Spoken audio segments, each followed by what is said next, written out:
So 5 reasons not to live in Boracay. I live in Boracay, but I also have a second city residence, and I'm probably not the typical person. Many people think Boracay is great, you know, it's the most beautiful beach, and you would be correct. But there are several reasons why Boracay wouldn't work for you.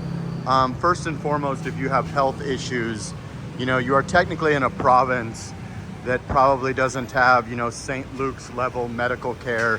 If you had an emergency or a heart attack or, God forbid, some type of really serious thing, you would need to fly to Manila, which could take hours. You know, there's not flights leaving every 15 minutes necessarily, a lot of canceled flights and stuff. So healthcare, first and foremost, you are in the province of Malay Aklan. So if you're an older person, a person with health issues, you're probably better off being near a state-of-the-art health facility like a St. Luke's or any type of major city, Cebu, Manila, etc. So I believe the best health facility that seems to be recognized even by my friends that are doctors, St. Luke's BGC branch. So healthcare right off top. Second of all, this might sound crazy, but there's no SNR, there's no landers. Even their marketplace is a pretty low level. Robinsons, they don't have a lot of good stuff like the BGC ones, or even as good as Makati. It's sufficient, it's okay if you're not picky, or, you know, you're not looking for anything too crazy, but it certainly sort of falls short in my eyes as sort of a little bit of a picky guy, or a guy that really cares about food options or options to cook at home to try to save money and stuff. Boracay, I just find myself eating out all the time, which is unfortunate because that can add to your budget. But you know, the best deal I've found is really the Hanan buffets. Just eat like once a day if you can. Go there around 1 or 2 o'clock and just fill up. You know, if you can get away with eating once a day, I'm not sure how healthy that is, but that can help you to lose weight or to, you know, just for me personally, eat like carnivore diet and just go there like 1:30 before the lunch closes or something, and just load up on a bunch of like steak and chicken and fish and whatever you can. But that's me. That may not be healthy, or that may not be good for you. But yeah, grocery stores, lacking grocery stores. No SNR, no landers. They got to Save More. And another one, those are the only 2 grocery stores, a Robinsons and a Save More. The Robinsons is kind of low level compared to the ones I've been to in Manila, etc. But, you know, it's sufficient, but maybe not good enough for me to live year round. Number 3, the dating.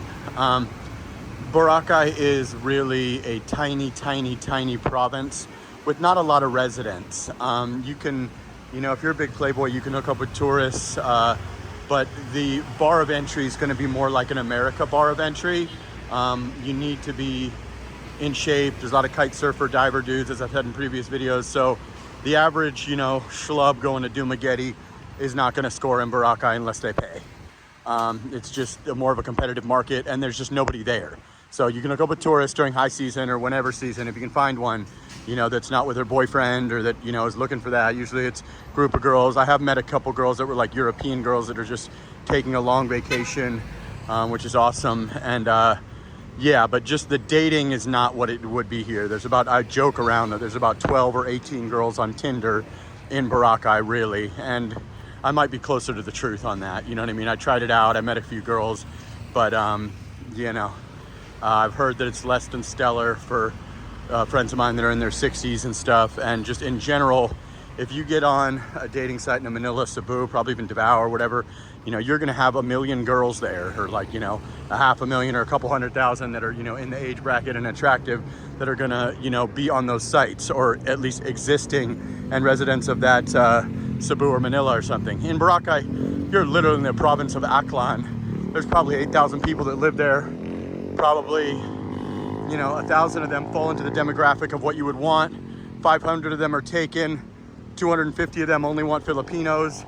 And, you know, people are moving in and out of town. They mainly just live there for opportunity, or if they're from there. But, you know, that brings it down to like 250 girls. You know, 20 of them will be on Tinder, literally. So it's not exactly ground zero for finding a maiden. So, you know, have I met girls on the beach? Have I met girls on dating sites? I have.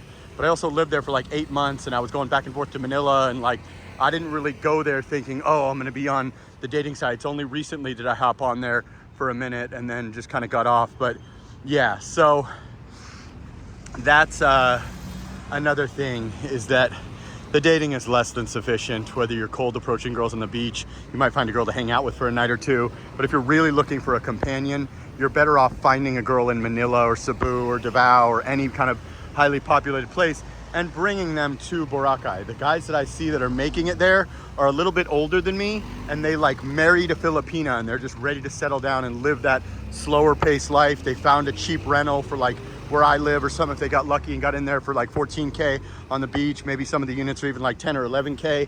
And then they're just settled down with their wife. Cause like when it's rainy there, there's basically nothing to do at all.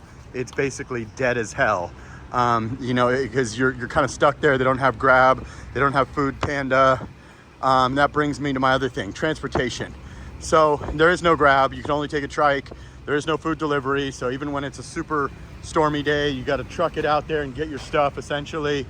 When you get there, you don't just get whisked off in your limousine or call a Grab like you do in Manila or Cebu. You have to kind of, you know, take a tricycle or a van to the port. Then you get on a you know, seesaw boat going to the second port, and then you need to get onto a tricycle. So, you know, if you're a tourist, that transfer service will cost you $900 if you want that streamlined. Otherwise, if you do it, you know, on your own, which is very easy to do, it costs you about 350 pesos, about 100 pesos from the port to the, from the airport to the port, the Cataclan airport to the port, then 50 pesos for the boat, then another 150 for the next trike. So 300 pesos rather than 900. If you have a barangay clearance or barangay ID like me, then you can get the transfer service for like 450 or 5. But either way, it's not a streamlined, you know, you just get on your yacht or you get into your limousine, unless you stay at Shangri-La or Hanan or something. So another thing about Boracay is just, it doesn't have any skyscrapers. It doesn't really have that much Western standard of living. It's basically all beautiful hotels on the beach, but you're gonna pay an arm and a leg for that, and that's not really advantageous to living there. Or you have places like Boracay New Coast, which is kind of removed from the real beach and has its own little private beach, but it is less than spectacular in my opinion. It's kind of like a lot lower level in my personal opinion than, you know, Boracay Station 1, for instance, by Willie's Rock and, you know, the Lind and Discovery Shores and stuff. So that I don't really like, although that's the Western standard of living place. And then you have another place called Scandi, which is behind D-Mall, which would probably be the better choice. But even any rental there is gonna run you 50K. The rooms are very, very small. And those are kind of the two Western standard of living, like bigger places right off the top that every realtor is gonna throw at you for purchase or for rent. And they're just falling a little bit short. You know, there's no big skyscrapers. You can only build 6 stories in Boracay, and they really wanna focus on getting you into them hotels for, you know, 3,000 to 10,000 pesos a night on the low end. So it's kind of like everything on the ocean. As I've looked for many condo units for a long time to find a place to do my live streams from, it just kind of doesn't exist. Or like during low season, I had that penthouse, if you look back at my old streams, you know, that I was getting for 2,500. But during high season, that's 10,000 a night or $180 a night. So it just doesn't really make sense. So, you know, the housing, the medical care, the food options, kind of like the exact opposite of the BGC video I just did.